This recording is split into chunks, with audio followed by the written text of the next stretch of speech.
Thank you all for tuning in again today. This is our second webinar on career paths in nutrition.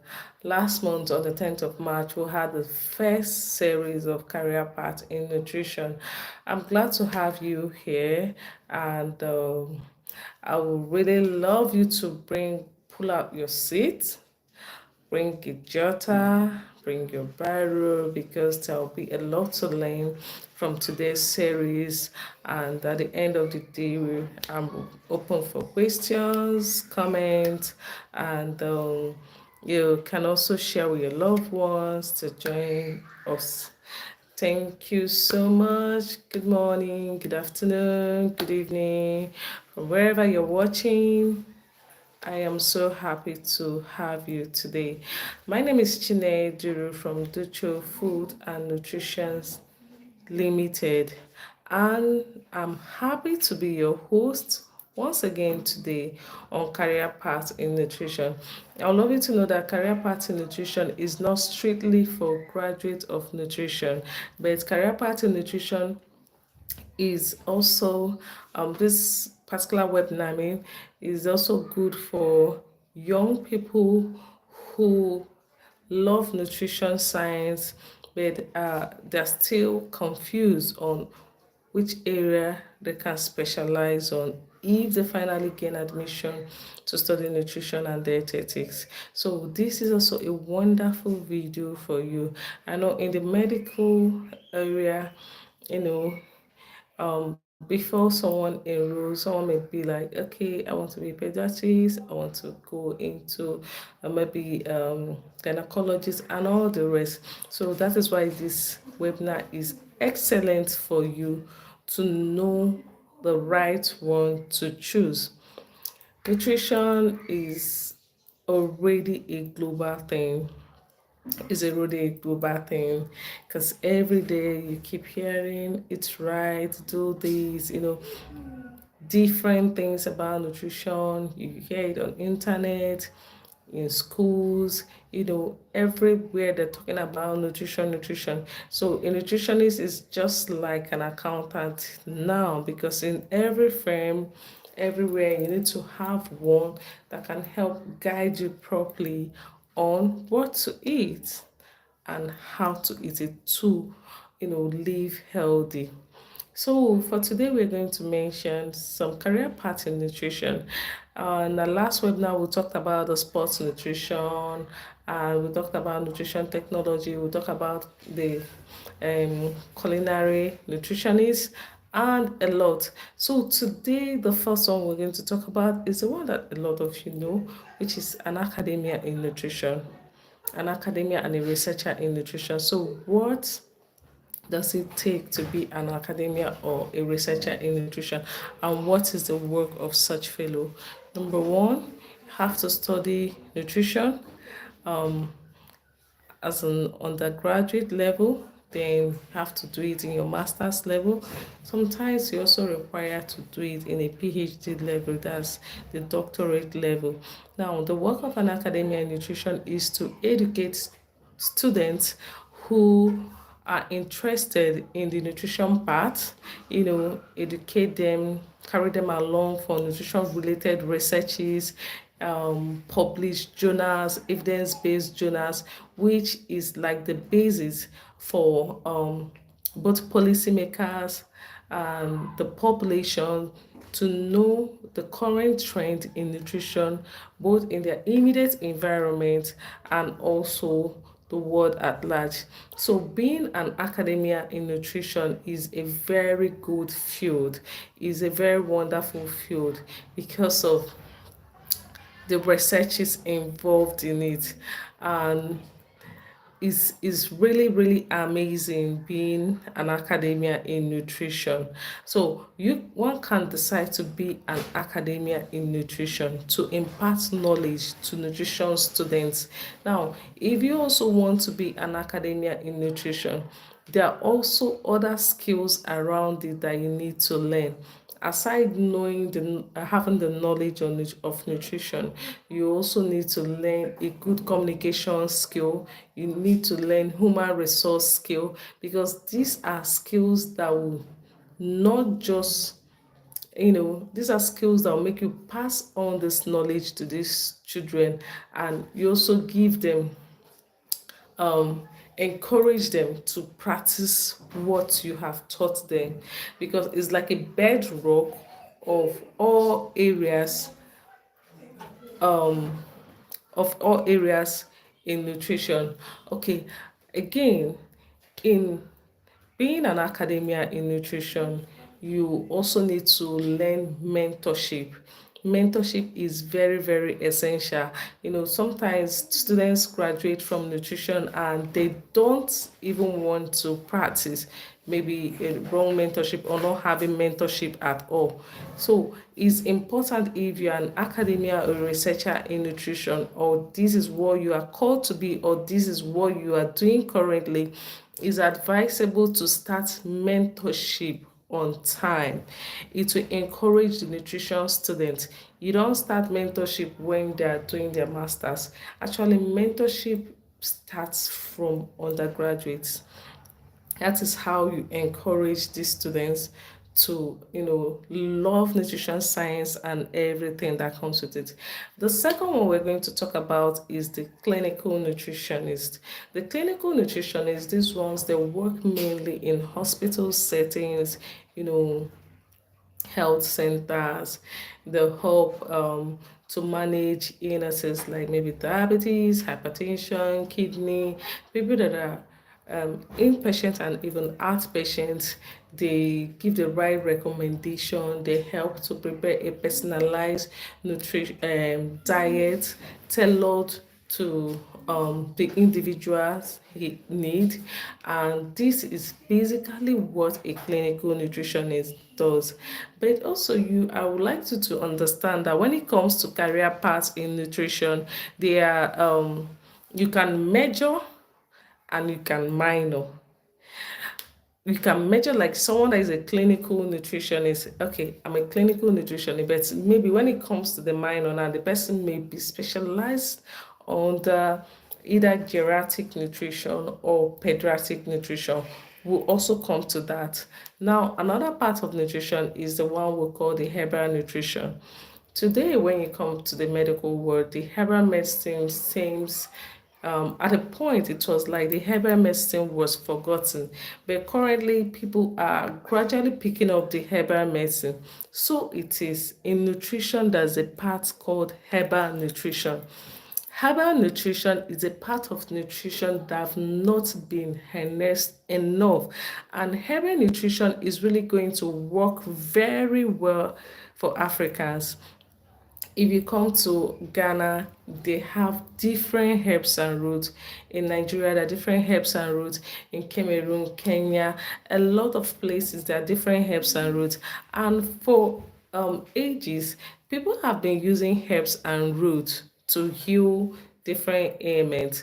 Now, what a herbal nutritionist does is, a herbal nutritionist focuses on plant-based diet, or would like say plant-based, because it's herbs and roots, so it's plant-based. So in that case, he or she is also encouraging, helping to check the climate, and encouraging plant-based, diet. Now, the work of a herbal nutritionist is that they use this specific plants and, herbs to address some existing, or for prevention of some ailments like diabetes, let me just say, NCDs in total. So that is what a herbal nutritionist does.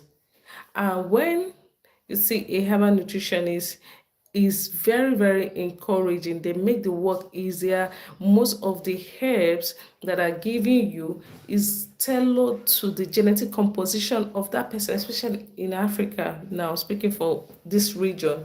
So a herbal nutritionist, this is the work. So a herbal nutritionist can work independently. A herbal nutritionist can also be attached to private firms where he or she provide services to the firm.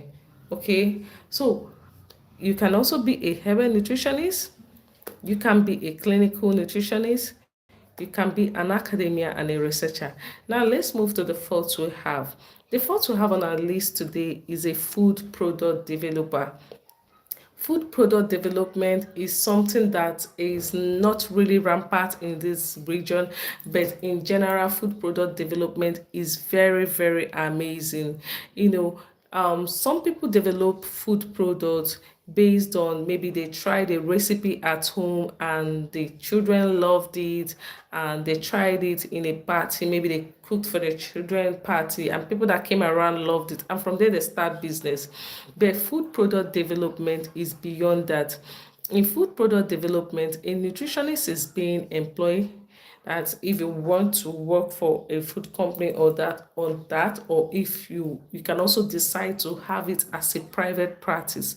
As a food product developer rather, you're being employed in a food company. So in that food company, what you do is to help them develop products that are tailored to meet people's dietary need, products that will not have so much allergy in it, products that will go through good manufacturing practice, good food safety, and all that. This is what a food product developer does. Now, as a food product developer, you can do a private practice.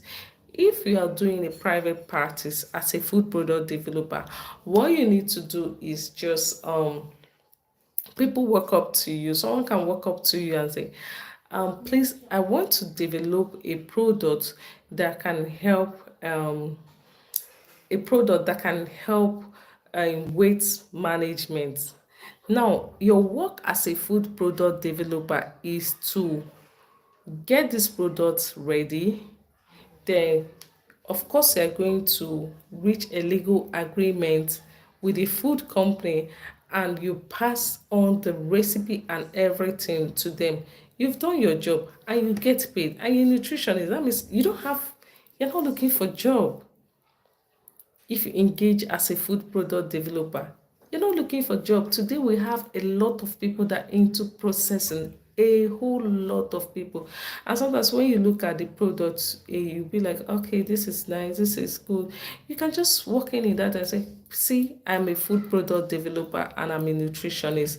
Let me handle your product development and give you the best. And again, if you want to work as a food product developer, as a nutritionist, you also need to be a researcher. You need to research very well.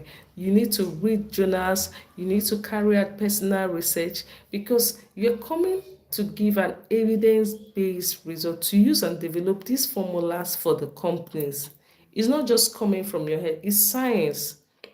You don't just feel, oh, because this is this way, or because I made this and I loved it, then every other person should love it. No, it doesn't work that way.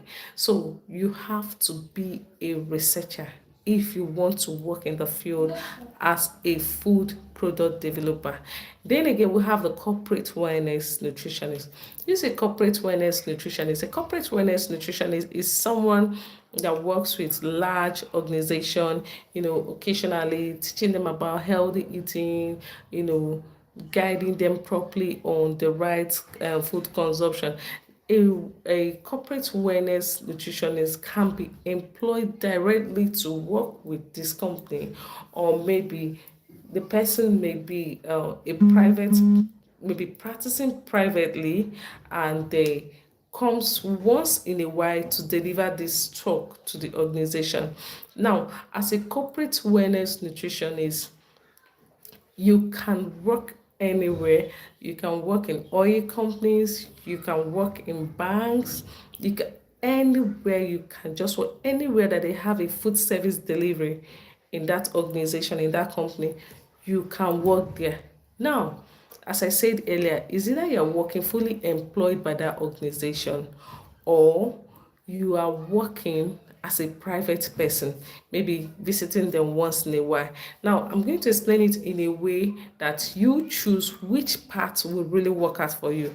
If you're working fully employed in that organization, let me say you're working with an oil company and they employ you. So when they're offshore, you're just there with them and you teach them this is what you should eat, this is what you should not eat.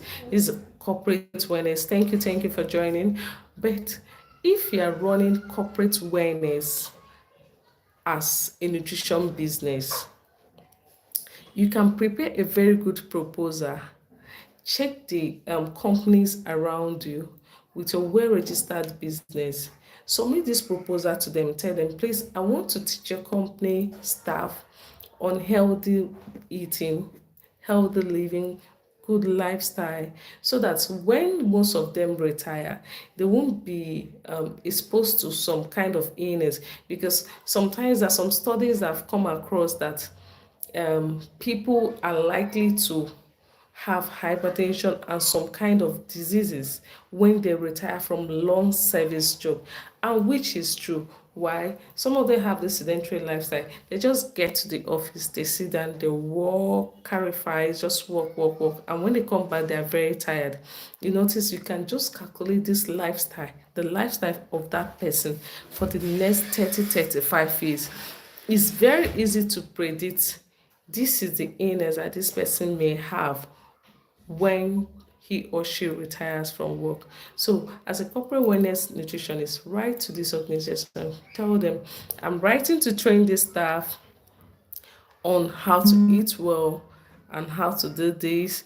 And I'm also writing to train your kitchen on how to cook a very healthy meal, that's so that when the staff are working, they are also taking healthy meal, and it will help, boost their nutritional status. So another one is the gut nutritionist.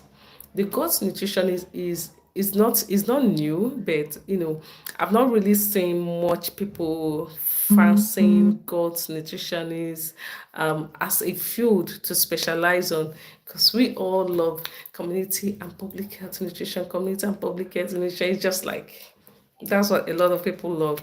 But gut nutrition is wonderful, believe me. It's really wonderful because it talks about the impact of food on the GIT, that's the gastrointestinal tract. And these people, they're experts in it. They work with medical doctors. You can also work as a private person.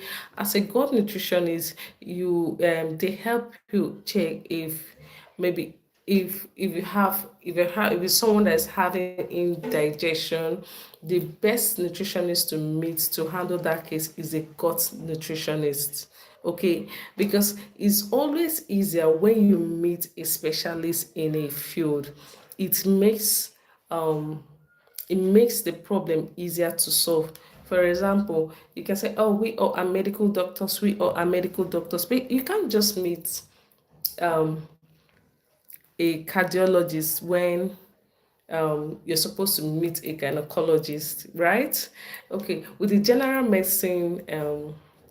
um, with the general medicine sense, the person may tell you, oh, don't do this, but no, the person will still refer you to the right person you're supposed to meet so you can get a faster result to your problem. The same thing happens when you have indigestion problem, is very important to meet a gut nutritionist, gut nutritionist. That the best to handle when you're having gut issue. And when you're having gut issue, what happens? Indigestion is a problem. Nutrient absorption becomes very low. You can even start having, the person becomes restless, and you lose concentration in the work you're being assigned to do, and sometimes it's a result of allergies and all that. But a gut nutritionist just have the best solution to this. They tell you what to do. For example, there's some case that maybe they still having this indigestion issues, but probably because they were not taking to gut nutritionist, maybe another nutrition specialty address helped them in the issue. Some of them, maybe it wasn't handled well. As they grew up to adulthood, you notice that this may just repeat itself. So it's really, really important when you feel that you're having indigestion, you're having GIT issue of any kind, please meet a gut nutritionist. They will handle the issue very well. Then again, we have the nutrition educator.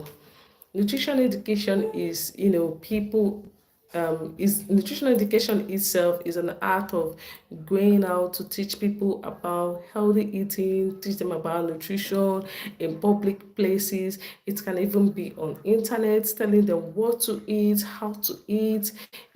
This is the work of nutrition education. So nutrition education is just, it's just a lot. It's just a lot, because you can decide to pass on the information by just the way I'm talking now. It's the nutrition education. You can decide to use visual tools to explain to people what you're talking about.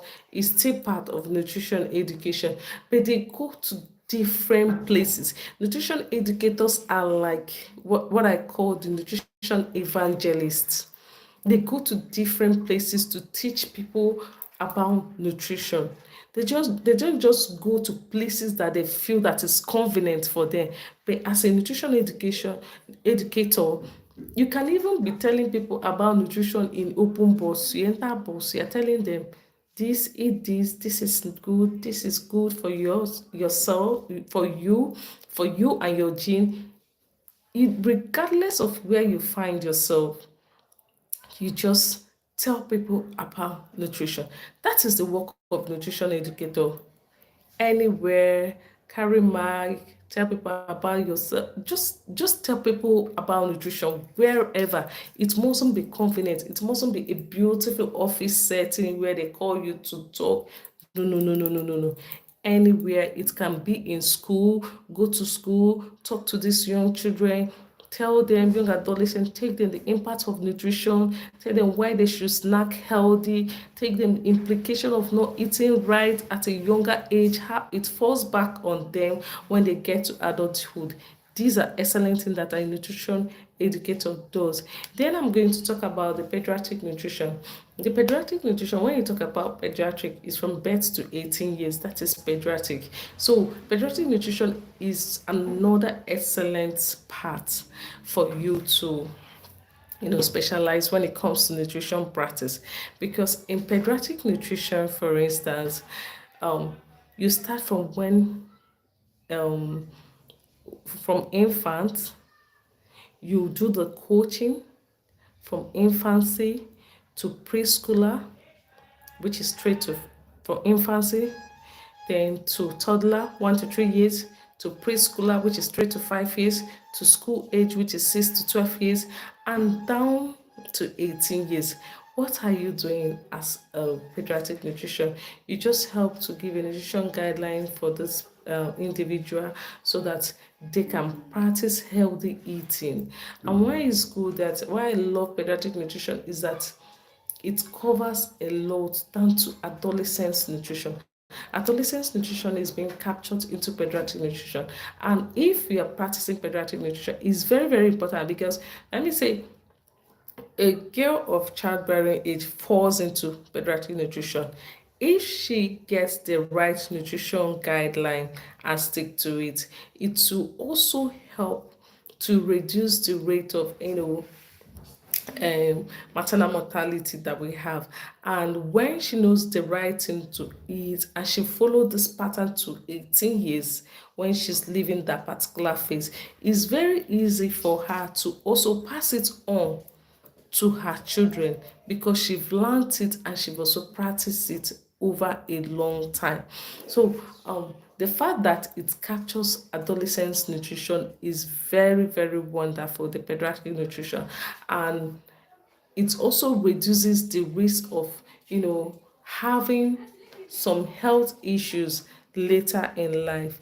Now we have the geriatric nutrition. The geriatric nutrition deals with the elderly, the old people, telling them what they should eat, telling them the lifestyle that is good for them. This is another wonderful part of nutrition, because of course we can't let our elders die like that without telling us some history that we need, that will be important for us, and history that will pass to the next generation. So how do you practice this geriatric nutrition? If a private person, you can decide to search for, where do you meet people that are from 65 above? Where can you meet them? What kind of social clubs do they belong to? Okay, some of them they play golf. Okay, where can I meet people like this? You just make your research. After you've done that research, what you do is to meet them. If they have an association, you can write to them and say, okay, I'm a geriatric nutritionist and I would like to speak with you people. Fine. They grant you audience, you go there and you have them, you practice with them. And if you practice with them, you notice that sometimes this geriatric nutrition practice, that you're not just telling them to eat right, but in the process of telling them to eat right, you notice that some of them have already developed some illnesses. Okay, and they'll be glad to have you, because of course some of them will be like, I know I'm getting old, but I still want to live for my children, my grandchildren. I still have some things or work I need to accomplish. Do you get? So when you meet this kind of people that are willing, they are willing to, pay for the consultancy, and it's just a lot. You're teaching them to eat right, you're handling some health issues that they're already having. So for so long, we've talked about the academia and researcher as a career path in nutrition. We talked about the gut nutritionist. We talked about the clinical nutritionist. We talked about the corporate wellness. We talked about the food product developer. We talked about the geriatric nutrition. We talked about the pediatric nutrition, and of course we talked about the herbal nutrition, and we also have the nutrition policymakers too. This is also a field that you can um, specialize in nutrition, and sometimes they're required to have a very, most times you are just required to have a very good knowledge of international nutrition, how standards works in different countries and what standards works in your country. You follow, you check the trend, you check what have been done in the past, you look at evidence, reports from scientists, and help to tailor into governing policies that will favor the nutrition, um, that will favor nutrition and food system in the country. Right now, I'll be waiting for your questions. If you have questions, kindly drop it in the comment section. And also, in summary, I would also like to remind you that in nutrition practice, you can major in one and minor in other. But you can't just say that. You won't say that, I'm a nutrition educator, I'm a food developer, I'm a clinical nutritionist. You're confusing yourself, and when you're confusing yourself like this, it's very difficult to solve problem. But when you just stick to, this is what I do food product development for food processors. And the second thing I do is nutrition education. We've seen your major, we've seen your minor. And when you're choosing a major and you're choosing a minor in nutrition practice, you should choose something that is closely related to each other, something that is closely related to each other. You can't say, I'm doing a gut nutritionist.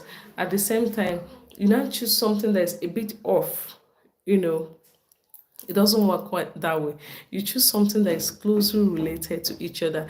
Even as an academia and a researcher, um, teaching students about nutrition in the university, still the lecturers have the part that they are engaged. They have what they know them for. That is why when you bring a project topic, they'll tell you, oh, you want to do a lab work? If it's a lab work, please meet Dr. This. He is good with that, okay? Or you want to do a field work, they can refer you to another lecturer and say this person is good with field work. That means aside for everyone, there is a major, there is a minor, but just ensure that your minor is closely related to your major. It's something that you can put together, okay? Clinical nutritionist, you can just be working there in a hospital in clinical setting, and your major, you can just say, okay, for me it's pediatric nutrition. Another person say, for me it's geriatric. Another person, for me is a lot, or you're working in a food service department, maybe in an organization, ensuring that they cook well, they, observe all the safety rule in kitchen management and all that. Your major, you just have one major, have a minor, you also have the minor, but in everything in nutrition practice, another word I would love to drop before I sign off from this webinar, please share with your colleagues, is that in nutrition practice, especially in academia and researcher, you have to really know what you are doing. And I know I talk more about academia because I talked about starting mentorship for your students very, very early, as it helps them to know what they really want to do.